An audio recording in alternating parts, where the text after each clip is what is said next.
तब तक last lecture का जो कंटेंट हम लोगों ने किया था, I think balancing of chemical reactions, correct? वो जरा रिफर करना शुरू कर दो बच्चों। चलो let's start. Devisha, please unmute, sorry, please unmute yourself. Yes, sir. Devisha, you just go on telling me orally what will be the formula for calcium nitrate compound? Calcium nitrate. Yes. Um,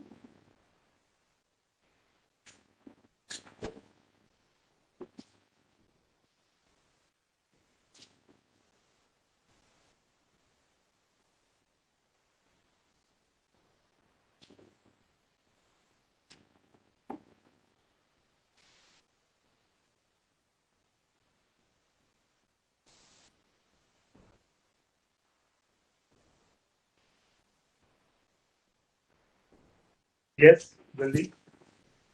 yes, sir. Yes, sir.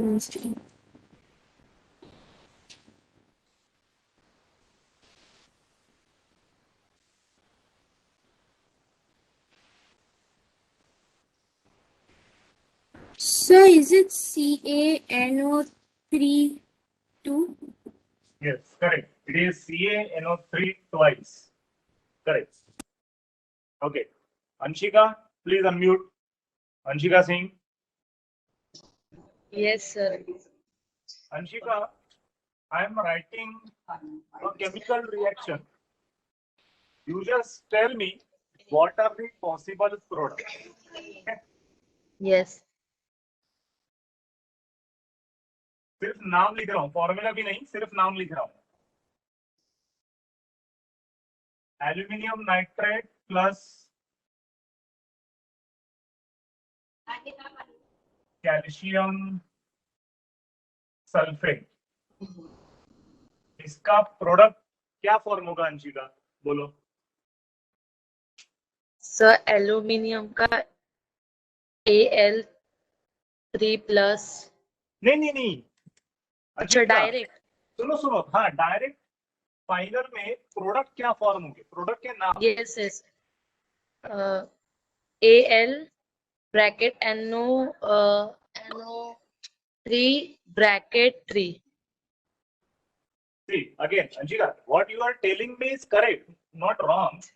तुम मुझे क्या बोल रही हो, aluminium nitrate का formula भी तुमने बोला मुझे, ये वाला, करेक्ट? यस। साथ ही साथ में कैल्शियम सल्फेट मतलब CaSO4 फॉर्मूला रहेगा। मैं पूछ रहा हूं इन दोनों का जब रिएक्शन होगा तो प्रोडक्ट में कौन से कंपाउंड बनेंगे, ये क्वेश्चन है। प्रोडक्ट में, हाँ। Meanwhile Joyson, can you please tell me product में कौन से कंपाउंड बनेंगे यहाँ पे?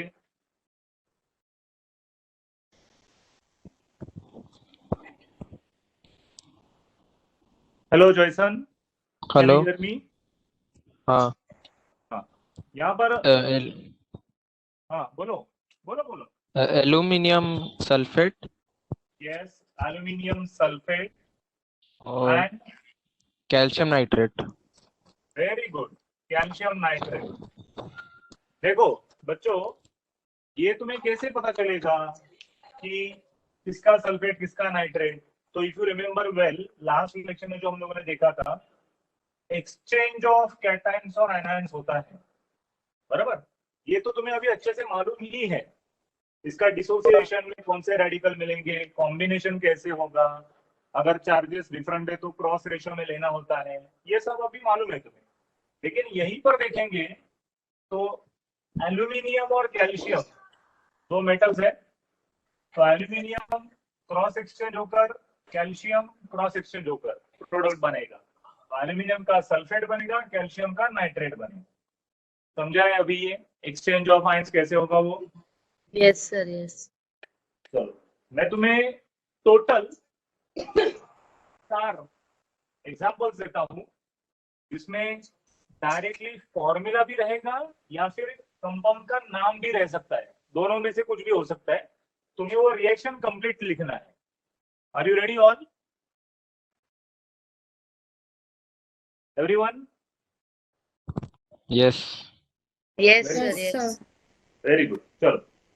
Yes, sir.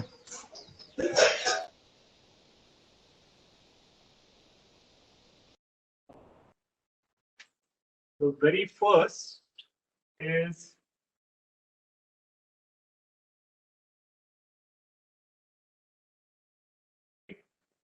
nitrate plus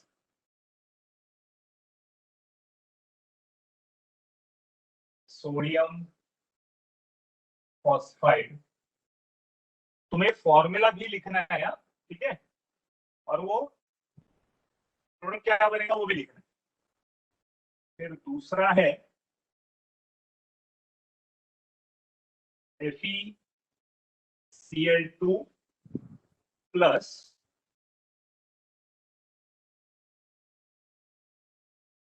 Cu3P2. फिर तीसरा है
ये कार्बोनेट जो है, कार्बोनेट का रेडिकल मैं यहाँ पर लिखकर रखता हूँ. CO3 2- उसका रेडिकल है. को समझ में आया है एग्जैक्टली क्या करना है?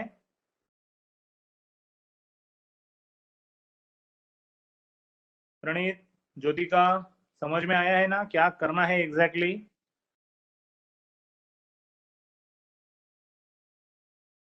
Divisha, understood?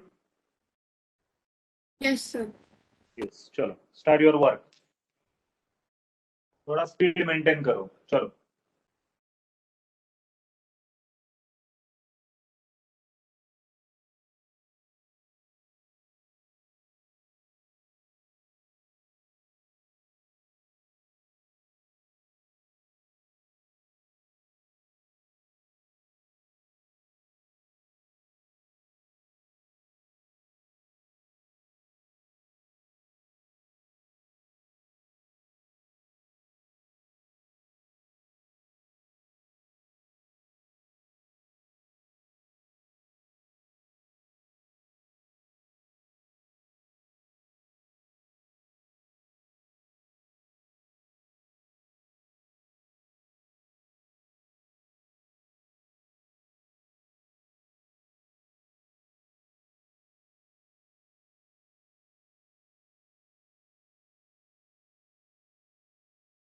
Maximum 5 minutes will be assigned to you.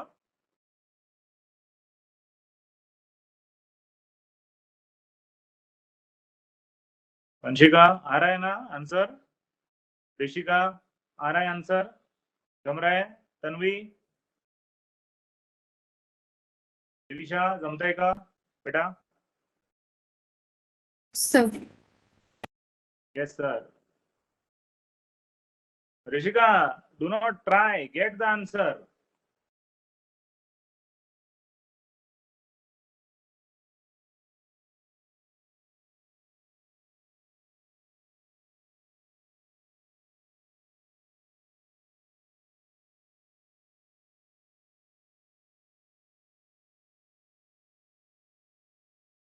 चलो जल्दी जल्दी, हाथ और दिमाग तेज चलने चाहिए अपने।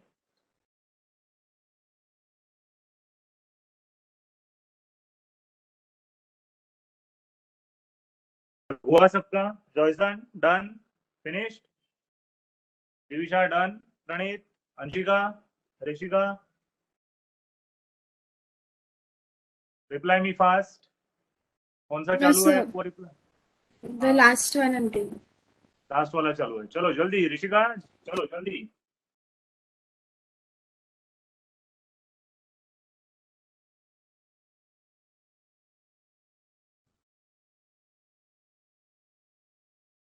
चलो I will start to write down. Anshika वो तुम मतलब अटेम्प्ट करो लास्ट वाला, तब तक मैं यहाँ पर जितने लिखे थे, मैं अभी रेडिकल का एनालिसिस वगैरह कुछ नहीं बता रहा हूँ। आई होप वो तुम सभी को मालूम ही है, रेडिकल कैसे लिखते हैं, उनका कॉम्बिनेशन कैसे लिखते हैं। मैं सीधा रिएक्शन लिखते जाता हूँ, ठीक है। First one would be ferric nitrate and sodium phosphide Na3P would be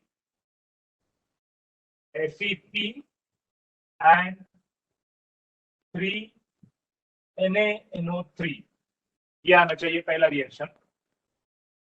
उसके बाद ferrous chloride plus U3P2 मतलब 2 and 3 माइनस, मतलब Fe3P2 प्लस CuCl2 ये आ जाएगा।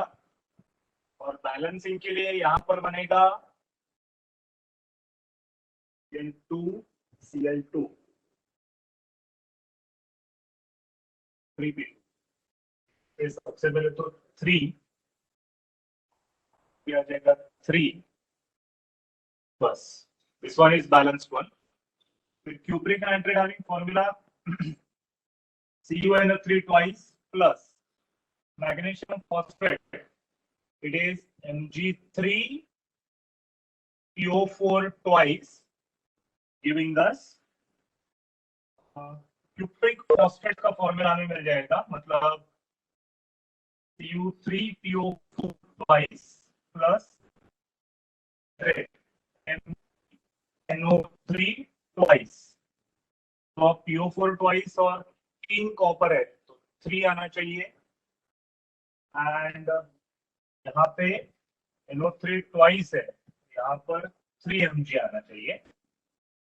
Finally aluminium sulphide plus potassium carbonate Al2S3 plus K2CO3 shall give us aluminium carbonate, मतलब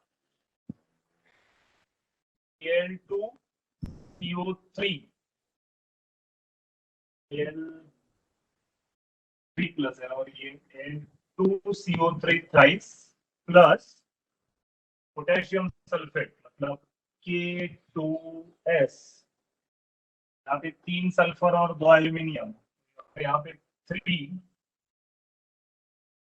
तो 3K2, तो यहाँ पे 3 चाहिए। ये तुम्हारे बैलेंस केमिकल रिएक्शंस आने चाहिए बच्चों। देखो आ चुके हैं कैसे सबके, करेक्ट है या नहीं, with balancing coefficient and all. Disha all correct बेटा, सारे reactions. Sir, the last one went wrong.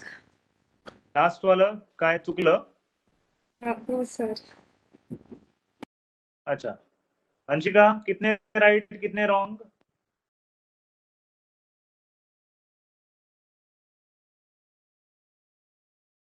One, 2 and 4 correct है जॉयसन का। Okay Rishika, what about you?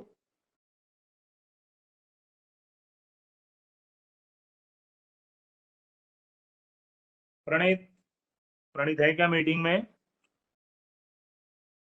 आकाश अड़ावड़े, कितने राइट कितने रॉन्ग? 2 राइट 2 रॉन्ग हो गया ऋषिका का। Okay Praneet, Tanvi, Jyotika, what about you? हाँ बोलो। सर मेरे स्टार्टिंग के 3 राइट है बट लास्ट वन मुझे समझे नहीं। लास्ट वाला समझा नहीं, last 4? Yes sir, yes fourth one. अच्छा, फोर्थ वन समझा नहीं। देखो मैं बता देता हूँ। हमें इस एल्यूमिनियम सल्फाइड है, तो सबसे पहले तो एल्यूमिनियम का रेडिकल क्या होता है, Al3+ है। सल्फाइड का रेडिकल है S2-।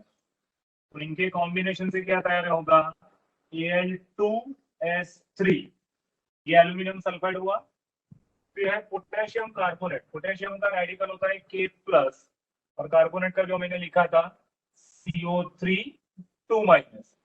इनके कॉम्बिनेशन से क्या तैयार हो जाएगा, K2CO3। तो Al2S3 और K2CO3 ये अपने करेक्ट है। ये अभी बैलेंसिंग निकाल देता हूँ मैं। तो जैसे मैंने तुम्हें बोला था एक्सचेंज होगा, तो एल्यूमिनियम कार्बोनेट के साथ जाएगा और सल्फाइड पोटेशियम के साथ जाएगा।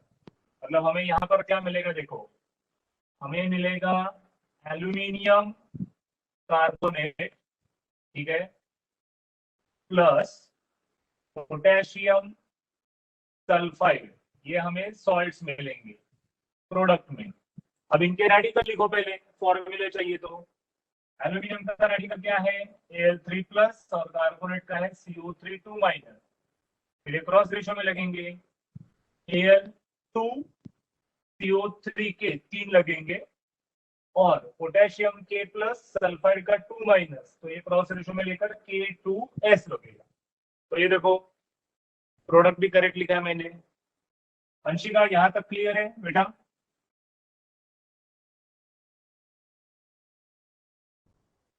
हेलो अंशिका, यहां तक क्लियर है? चैट बॉक्स में मत लिखो यस बेटा। सर। हाँ, क्योंकि ना बार बार यहाँ पे आके देखना पड़ता है मुझे मोबाइल में।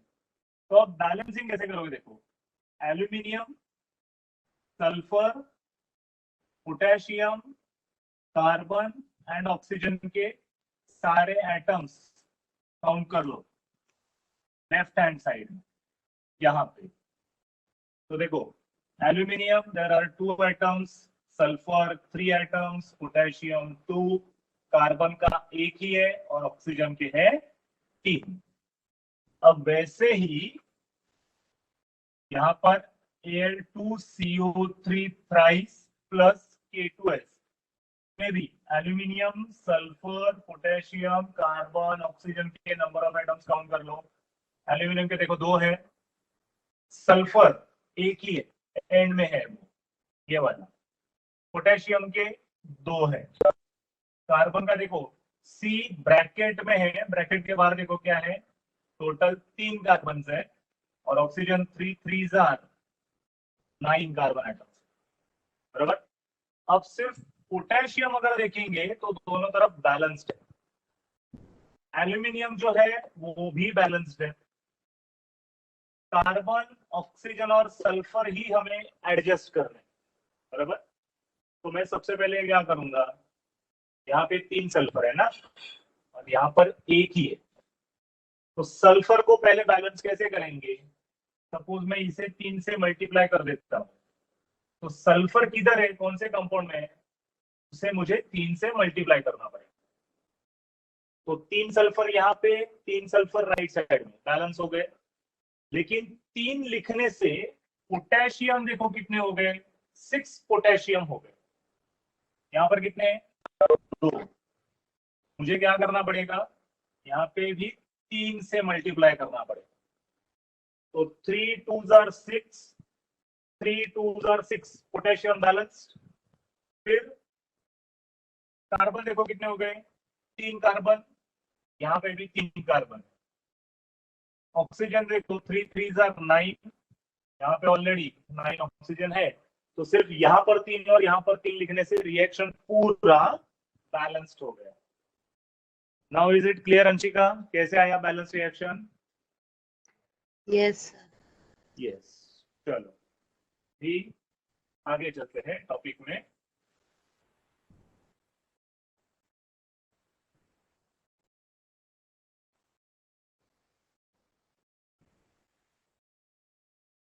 प्रणीत समझते का रे? हेलो प्रणीत। Yes sir. हाँ समझ में आ रहा है ना ये सब कुछ यस सर। पक्का? हाँ यस सर। अच्छा मुझे बोलो, कैटायन किसे कहते हैं Praneet? Yes sir. Cation cation किसे कहते हैं?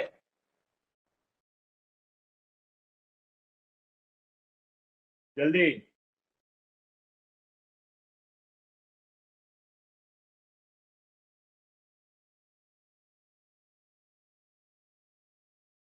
जॉयसन, कैटायन किसे कहते हैं बेटा?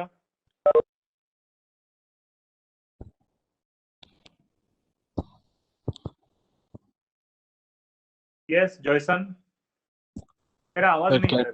कैटायन और एनायन वो हाँ, कैटायन पे चार्ज क्या होता है ये मैं पूछ रहा हूँ।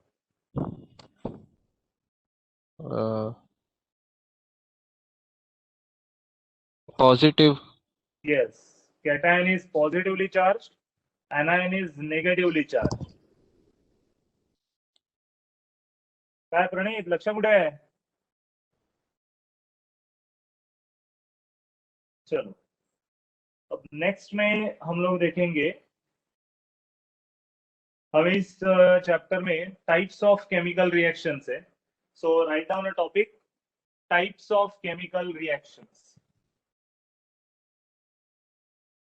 Right down topic, types of chemical reactions. उसमें सबसे पहला टाइप लिखो, combination reaction.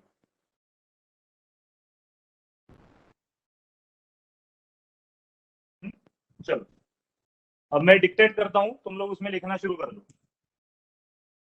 It is the reaction, it is the reaction in which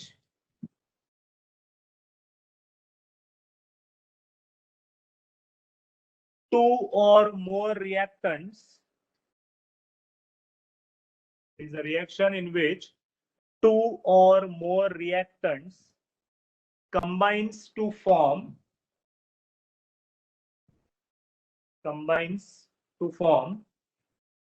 a single product, combines to form a single product. Okay, इसका मतलब क्या है देखो. सपोज मैं जनरल रिएक्शन लिख रहा हूं. Suppose A plus B giving A dash B, ऐसा मैंने लिखा.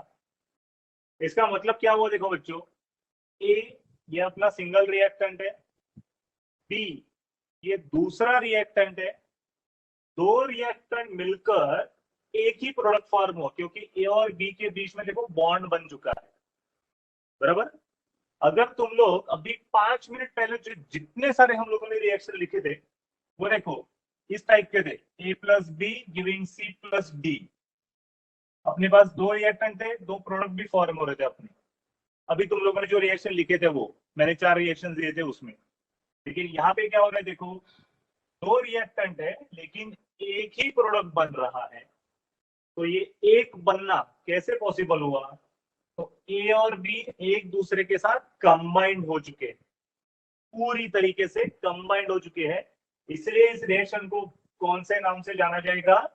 Combination reaction. ठीक है, अब इसका एग्जांपल भी देखते हैं. सपोज मैंने लिखा hydrogen gas plus Cl2 gas in presence of sunlight. ये कैटलिस्ट या कोई भी कंडीशन जो भी है वो.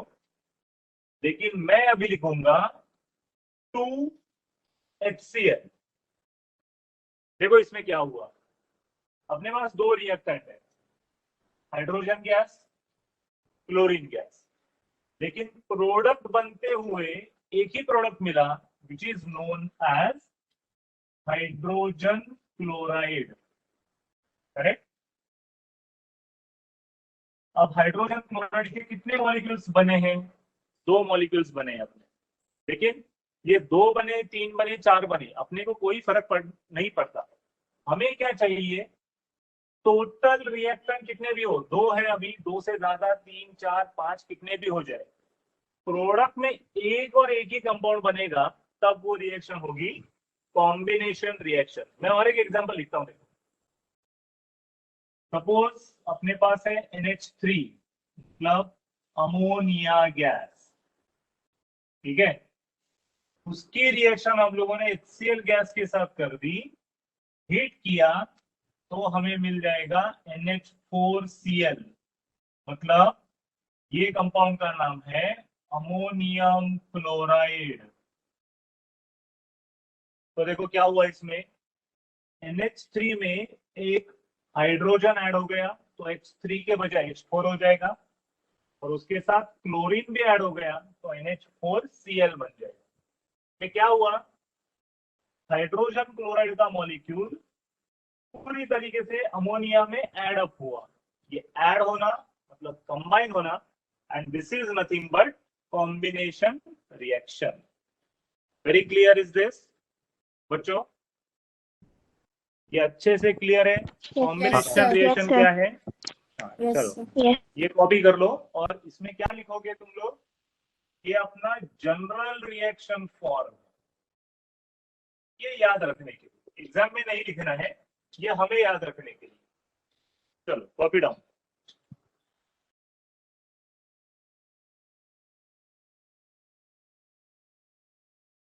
चलो कॉपी होने के बाद बोलो जल्दी।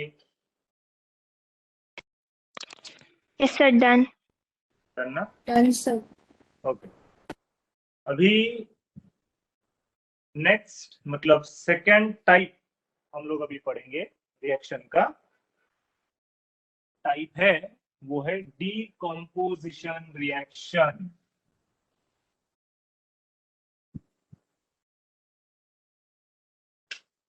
Right down, second type decomposition reaction.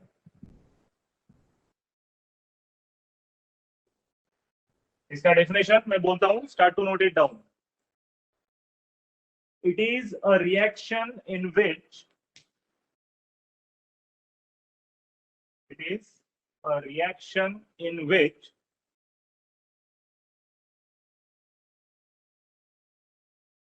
a single reactant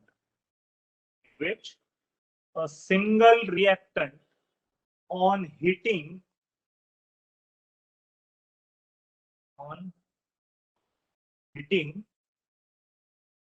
gives two or more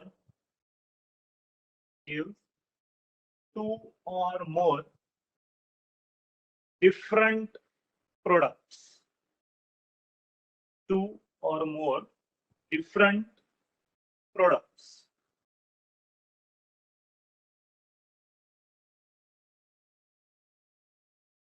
चलो अब देखो क्या होगा यहाँ पर। सपोज मैंने एक कंपाउंड लिया CaCO3 सॉलिड स्टेट में, which is nothing but calcium carbonate है ये, ठीक है। ये कैल्शियम कार्बोनेट का मतलब क्या है बच्चों मालूम है? हम जो हमारे घरों में, मतलब सबके नहीं फिर भी, मंदिर में बाहर जो बड़े बड़े मंदिर होते हैं या मस्जिद, उनका जो फ्लोरिंग रहता है ना, फ्लोरिंग, वो व्हाइट मार्बल का बना हुआ रहता है, बरोबर। वो white marble is nothing but calcium carbonate, ठीक है। अब ये कैल्शियम कार्बोनेट को हम लोगों ने स्ट्रॉन्गली हीट किया। ये ट्रायंगल साइन का मतलब हमें मालूम है, वो हीट है। तो इसमें से क्या होगा, देखो मैं प्रोडक्ट लिखता हूं, CaO प्लस CO2 गैस, ये गैस रिलीज हुआ। जब भी कोई गैस रिलीज होता है तो हम लोग अपवर्ड एरो का सिंबल बताते हैं। अब देखो क्या हुआ, कार्बोनेट में से CO3 में से CO2 निकाल दो, वो निकल गया, कार्बन डाइऑक्साइड गैस निकल गया अपना। लेकिन जब C निकला और यहां से O2 निकले, यहां पर एक ऑक्सीजन बचा था, वो कैल्शियम के साथ CaO कैल्शियम ऑक्साइड बना रहा है। मतलब देखो अभी क्या हुआ अपना रिएक्शन, हमारे पास अभी कुल मिलाकर एक ही रिएक्टेंट था, एक रिएक्टेंट को हम लोगों ने हीट किया तो हमें दो अलग अलग प्रोडक्ट्स मिल गए, बराबर।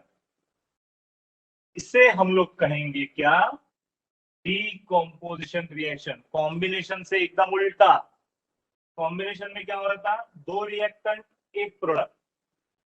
डीकॉम्पोजिशन में क्या होगा, एक रिएक्टेंट दो या दो से ज्यादा भी प्रोडक्ट हो सकते हैं। जैसे कि एग्जांपल देखो, फिर से दूसरा वाला एग्जांपल देखेंगे। H2O वाटर लिक्विड से स्ट्रांगली हीट कर दिया हम लोगों ने, तो क्या मिलेगा देखो, hydrogen gas plus oxygen gas भी मिल जाएगा। गैसेस है तो दोनों भी अपवर्ड डायरेक्शन में चले जाएंगे, बराबर। लेकिन बैलेंसिंग देखो, यहाँ पर एक ही ऑक्सीजन है, यहाँ पर दो है, तो यहाँ पे कैसे लिखेंगे दो, यहाँ पे मुझे 2 लिखना पड़ेगा, बराबर। अगर मैं यहाँ पे 2 लिखता तो वाटर का फॉर्मूला बिगड़ जाता, तो मुझे दो पहले ही लिखना है। लेकिन यहाँ पर दो लिखने से हाइड्रोजन के दो मॉलिक्यूल्स बनेंगे 2H2, तो यहाँ पे 2H2 लिखना पड़ेगा। मतलब पानी को हीट किया, ज्यादा टेम्परेचर तक हीट किया, तो दो एलिमेंट्स सेपरेट हो गए। ये दोनों रिएक्शंस, इनके लिए हम लोग जनरल रिएक्शन क्या लिख सकते हैं बच्चों, अभी जनरल रिएक्शन में हम लोग लिखेंगे A bond B giving on heating A plus B. This is decomposition reaction. Everyone is clear with this? बच्चों Yes, sir. चलो Yes, copy sir. down, Sir. copy down.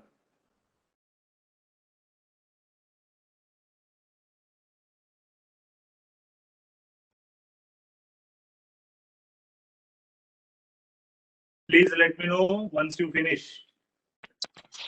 Sir, done. Done? Okay. चलो अभी Done. हाँ सबका हुआ ना, okay.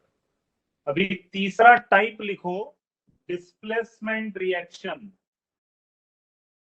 Third type displacement reaction.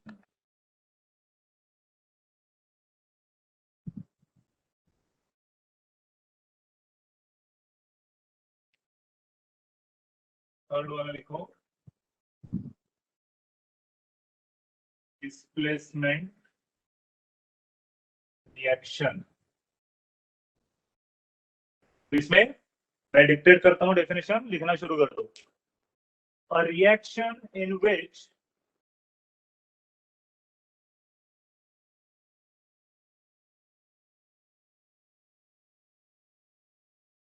the reaction in which ion of ION, ion of a less reactive element, ion of a less reactive element is replaced by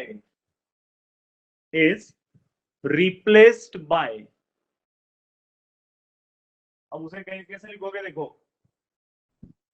replaced by और displaced by, ये ऐसे लिखो, replaced by और oblique करके displaced by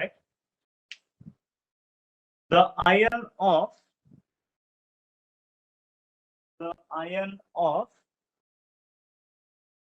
more reactive element, ion of a more reactive element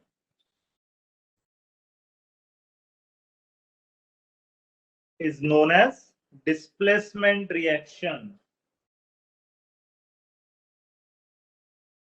Known as displacement reaction.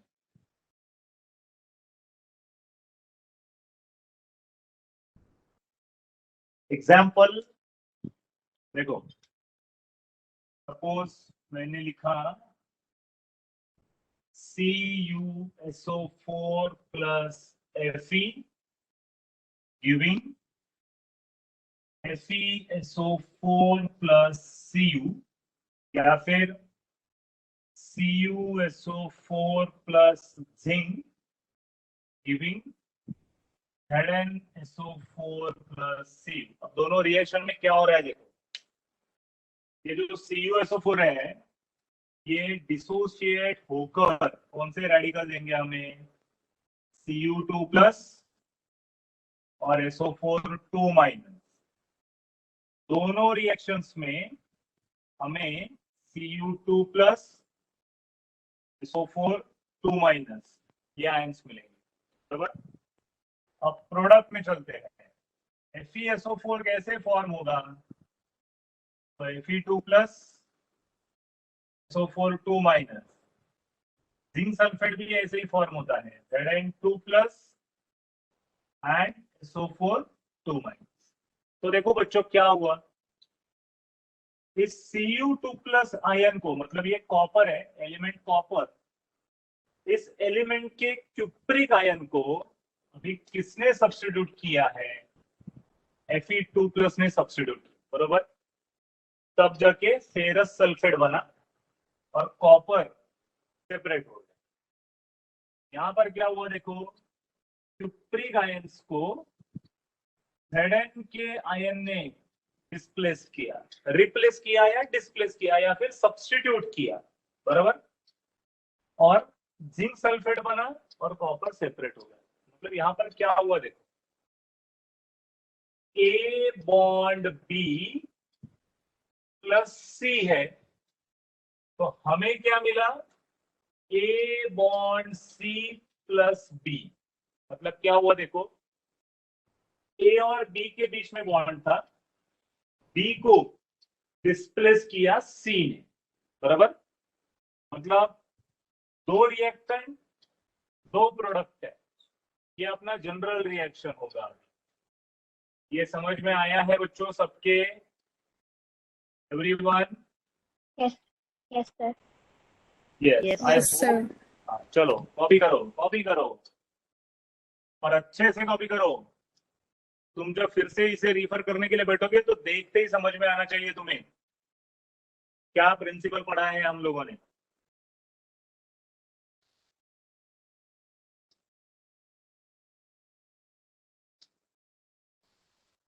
Let me know once you are finished. Sir, done. Done? Everyone finished? Yes Yes. Sir. Good. The next type लिखो, fourth one, double decomposition reaction, sorry, double displacement reaction. Fourth वाला type लिखो, double displacement reaction.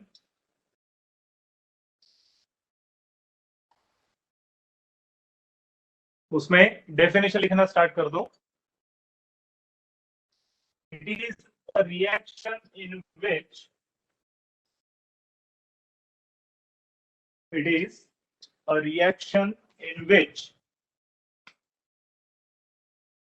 ions are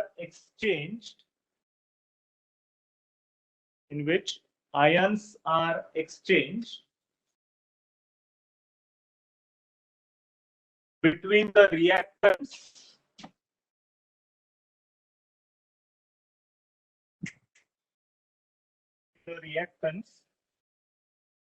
to form the precipitate,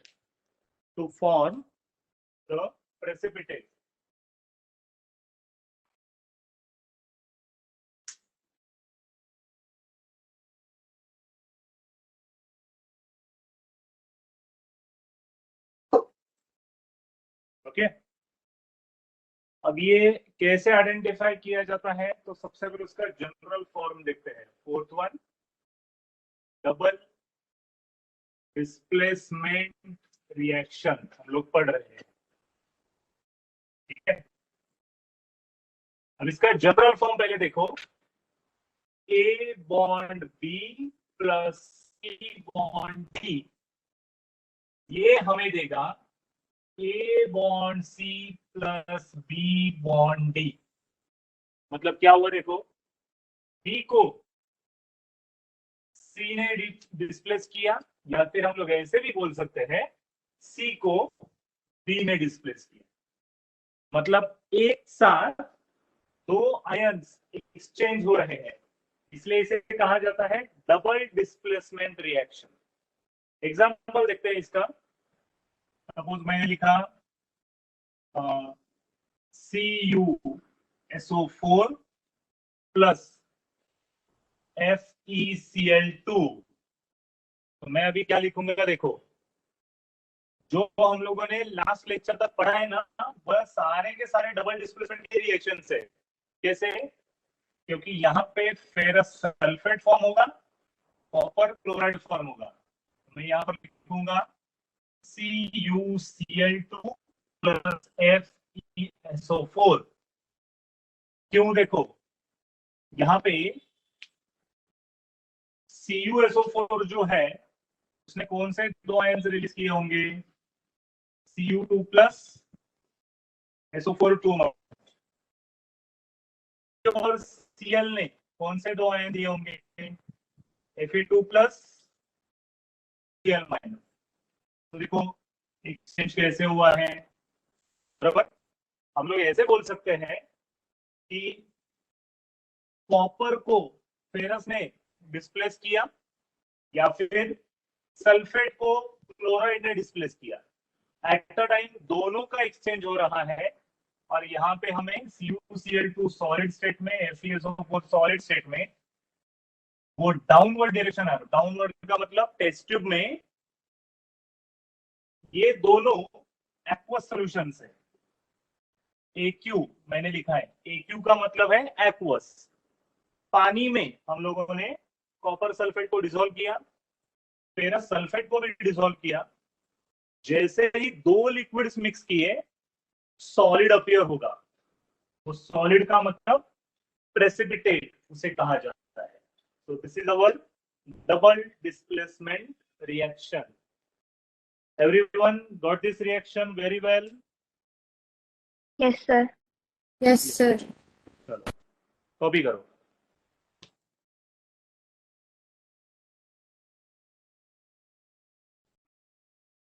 Let me know once finished.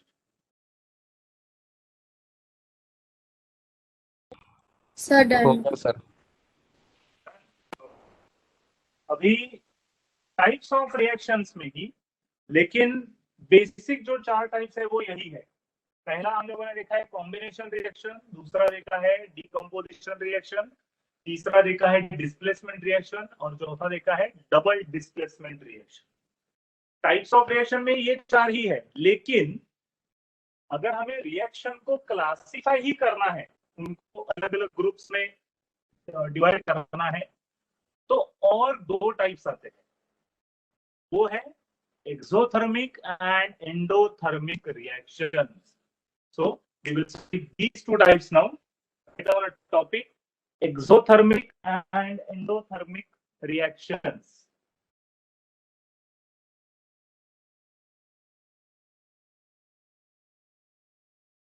Topic लिखो।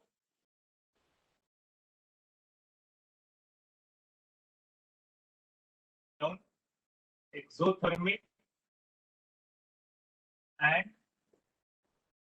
endothermic reactions. अब उसमें पहले वाला लिखते हैं, reaction in which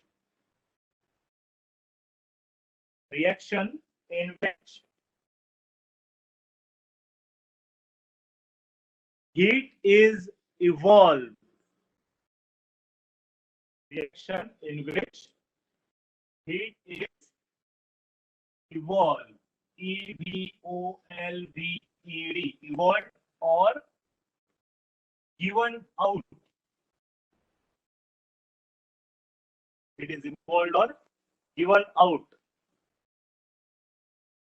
Is called as exothermic reaction. It's called as exothermic reaction.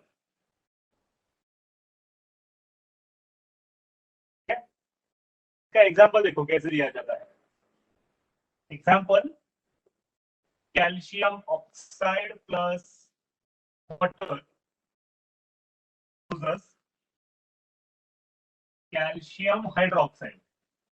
ठीक है, अब ये एग्जैक्टली बैलेंस रिएक्शन है। देखो, एक कैल्शियम, एक कैल्शियम, दो हाइड्रोजन, दो हाइड्रोजन, दो ऑक्सीजन, दो ऑक्सीजन। रिएक्शन बैलेंस है, कोई बैलेंसिंग करने की एक्स्ट्रा जरूरत नहीं है। लेकिन हमें पता चलेगा कि ये हीट इवोल्यूशन का रिएक्शन है या हीट अब्सॉर्प्शन का रिएक्शन है ना? ये अब मेरे क्वेश्चन। तो कैल्शियम ऑक्साइड पहले क्या होता है मालूम है बच्चों? कैल्शियम ऑक्साइड होता है क्विक लाइम। जो हम लोग पान खाते हैं ना, मीठा पान नहीं, हमारे दादा दादी नाना तो पान खाते हैं ना, उस पान पे देखो, तो पहले पान पे थोड़ा सा चूना लगा है, बराबर? दैट चूना क्विक लाइम। क्या वो जो क्विक लाइम है उसे पानी में डाल दो, हम लोग उस पानी में डालेंगे, थोड़ा स्टर करेंगे ना, पानी का कलर तो चेंज हो जाएगा, मिल्की व्हाइट बनता, वो टर्बिड बनता है सॉल्यूशन। लेकिन अगर हम लोगों ने उसे एक टेस्ट ट्यूब में, टेस्ट ट्यूब तो सभी ने देखा है लैब में, ऐड किया है, उस टेस्ट ट्यूब को हम लोग हाथ में भी पकड़ नहीं सकते। क्यों? क्योंकि इतनी हीट बाहर निकल रही है। तो हीट और हीट गिवन आउट रिएक्शन और प्रोसेस known as exothermic। यहाँ पे हम लोग लिखेंगे CaOH twice प्लस। तो ये हो गया एग्जांपल एक्सोथर्मिक रिएक्शन का। Word exo stands for exit, endo stands for entry. Copy down this reaction.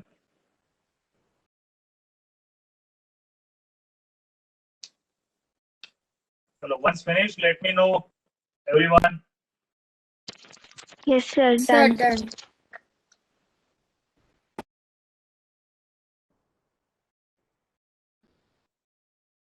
Write down next one. Number लिख, पॉइंट लिखकर डेफिनेशन लिखना शुरू करो। Reaction in which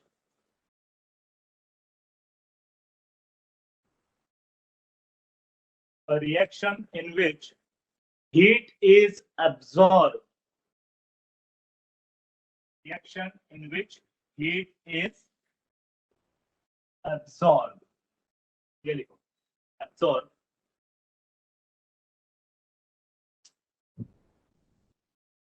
is known as endothermic reaction।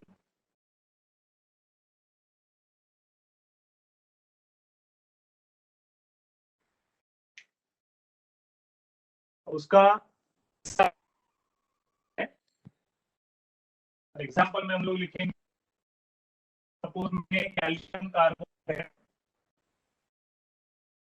उसे heat किया तो मुझे मिलता है कैल्शियम ऑक्साइड प्लस 2 गैस। अब देखो चलेगा और इसे this is triangle stands for. तो जब हम लोग हीट प्रोवाइड कर रहे हैं, कैल्शियम कार्बोनेट को हम लोग सेपरेट कर, बराबर, दो अलग अलग। ये क्यों पॉसिबल होगा? क्योंकि कैल्शियम कार्बोनेट क्या करेगा? हीट एब्जॉर्ब कर लेगा। हीट एब्जॉर्ब करेगा कि उसका बॉन्ड ब्रेक होकर अलग अलग कंपाउंड्स बनते हैं। बट तो अपना पर्पस क्या है? हीट एब्जॉर्ब अगर होता है तो वो कौन सी रिएक्शन है? Endothermic reaction. This CaCO3 on heating giving two compounds endothermic, calcium oxide when dissolved in water giving calcium hydroxide, heat generated, it is exothermic। Top it up।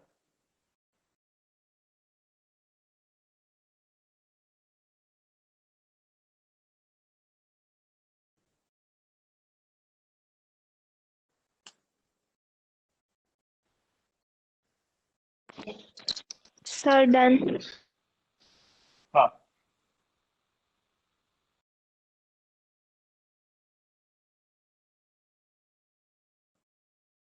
अभी अब टाइप ऑफ रिएक्शंस सारे clear हैं? पहले चार और ये वाले Yes, Yes. sir. Yes, sir. फिर नेक्स्ट जो है Yes, sir. Next topic is rate of reaction. Topic rate of reaction.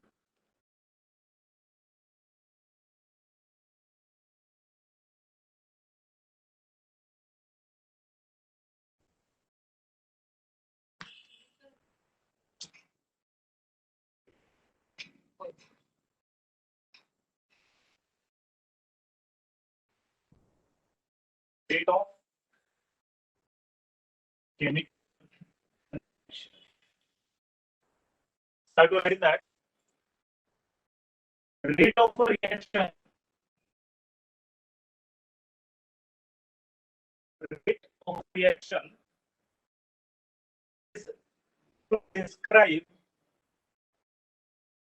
is to describe whether a given reaction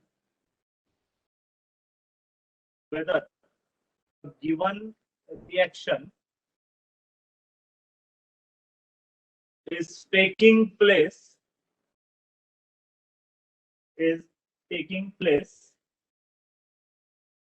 slowly or rapidly. Slowly or rapidly.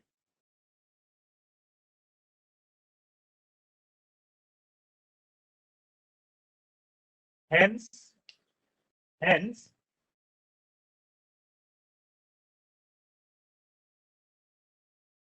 rate of a chemical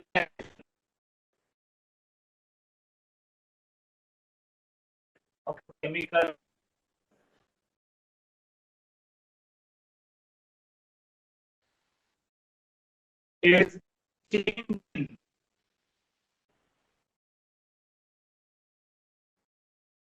change in amount of reactants,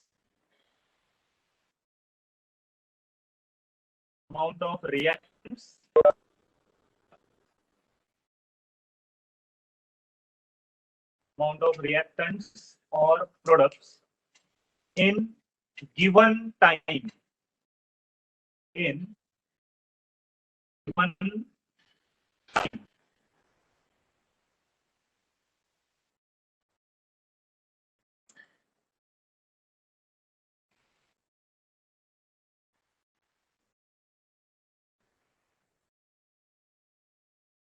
okay, लिखा सभी ने?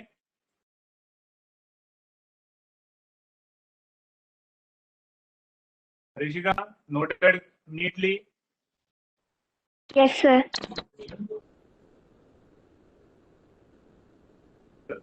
अब इसका मतलब देखते हैं. आज सिर्फ रेट ऑफ रिएक्शन लिखेंगे. नेक्स्ट लेक्चर में फैक्टर्स के साथ ये चैप्टर कंप्लीट हो जाएगा. तो for a time being rate of a chemical reaction का मतलब क्या है देखो. अगर मैं कुछ एग्जांपल्स लिखता हूँ यहाँ पे, कुकिंग ऑफ फूड, फिर ये एग्जांपल लिखो मत. कन्वर्जन ऑफ मिल्क पर, फिर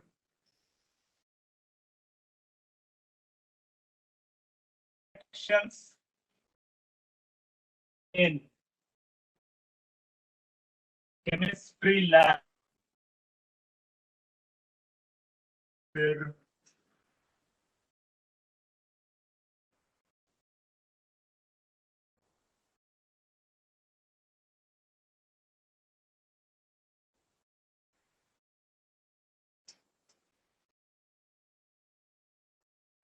बर्निंग ऑफ. सपोज ये चार एग्जाम्पल्स है अपने पास. तो तुम्हें बोलना है स्टूडेंट्स, इन चारों में से सबसे फास्ट रिएक्शन कौन सा होगा.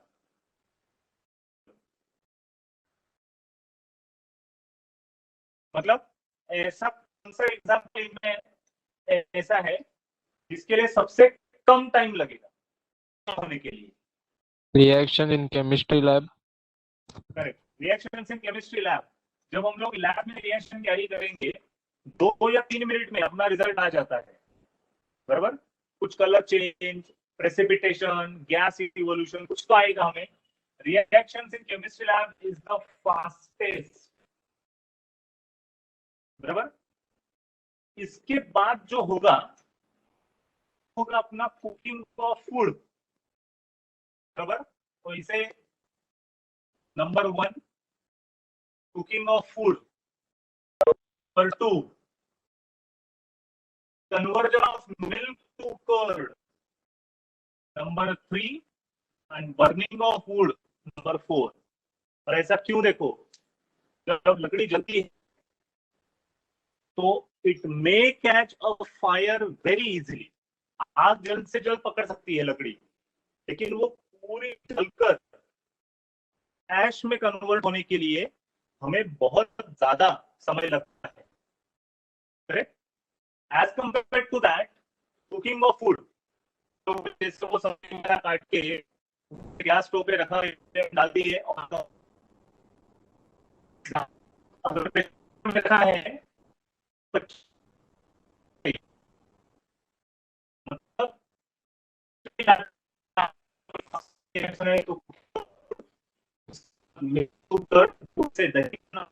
Burning of food with the slowest one. अब हम लोग क्या बोल रहे हैं? स्लोएस्ट। तो हम लोग क्या बता रहे हैं बच्चों? रिएक्शन का स्पीड ना, कोई भी रिएक्शन कितना स्लो हो रहा है या कितना फास्ट हो रहा है, ये स्लो या फास्ट हो रहा है ये बताना, मतलब rate of a chemical reaction describe करना। चाहे तो तुम लोगों ने जो डिक्टेट मैंने किया है वो कंटेंट एक बार फिर से पढ़ो। Rate of a chemical reaction describes what? It describes weather a given reaction taking place slowly और रैपिडली। मतलब क्या होगा? तो कोई भी रिएक्शन में reactants are getting converted into products, बराबर। तो रिएक्टेंट जैसे जैसे प्रोडक्ट में कन्वर्ट होना शुरू हो जाएंगे बच्चों, रिएक्टेंट की क्वांटिटी धीरे धीरे कम होते जाएगी और प्रोडक्ट की क्वांटिटी धीरे धीरे बढ़ती जाएगी, बराबर। मतलब क्या होगा? चलते चलते रिएक्टेंट्स और प्रोडक्ट्स की क्वांटिटी जाना ही है, क्वांटिटी कम होने वाली है और दूसरे की क्वांटिटी बढ़ने वाली है। तो कितने टाइम में कितनी क्वांटिटी कम या ज्यादा हो रही है ये बताना, मतलब रेट ऑफ रिएक्शन बताना। Clear this concept everyone? Yes. Yes, sir. Yes, sir. Yes, sir. Okay, अभी factors affecting rate of chemical reaction अपने बाकी है चैप्टर के एंड में, और वो करोजन का एक एग्जांपल है। हम लोग वो नेक्स्ट लेक्चर में कैरी करेंगे। तुम्हारा दूसरा लेक्चर 4:30 का इंग्लिश का है ना बच्चों? हिंदी। हिंदी का ठीक है। But anyway we will stop here for a day. आज के सारे टाइप ऑफ रिएक्शंस सबको अच्छे से समझे हैं? Yes. Yes, Yes. sir. चलो ठीक है, then we will stop here for a day. Thank you so much, have a great time.